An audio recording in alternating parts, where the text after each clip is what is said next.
एक छोटे से गांव में रामू नाम का एक मेहनती किसान रहता था। उसका एक बड़ा सा खेत था और वह हर साल उसमें दिल से मेहनत करता।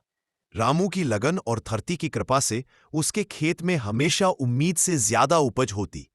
गेहूं की सुनहरी बालियां ऐसी लहराती मानो खेत खुशी में नाच रहा हो। गांव वाले भी उसकी किस्मत और मेहनत की प्रशंसा करते। रामू के घर में खुशहाली थी और उसके चेहरे पर हमेशा मुस्कान रहती थी। लेकिन वक्त हमेशा एक जैसा नहीं रहता।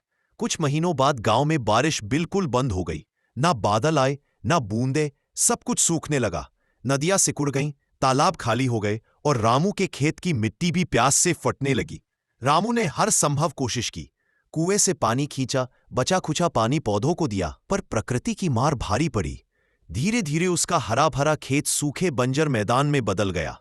रामू की आंखों में वह चमक अब उदासी में बदल गई थी। वह रोज अपने खेत की तरफ देखता और दुखी होकर लौट जाता। उसे लगता था कि शायद अब वह कभी पहले जैसा खेती नहीं कर पाएगा।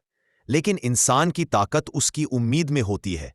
एक दिन गांव की पंचा की योजना बनाई। नालों की सफाई, तालाब गहरे करवाना और बारिश का पानी रोकने की व्यवस्था। रामू ने भी हिम्मत नहीं हारी। वह हर दिन काम में जुटा रहा, चाहे हालात कितने भी मुश्किल हों। कुछ ही समय बाद जैसे भगवान ने सबकी मेहनत सुन ली, काले बादल घेर आए। हवा में मिट्टी की सुगंध भर गई और फिर तेज बारिश होने लगी। बारिश की बूंदें खेत में गिरते ही मिट्टी में जान लौट आई।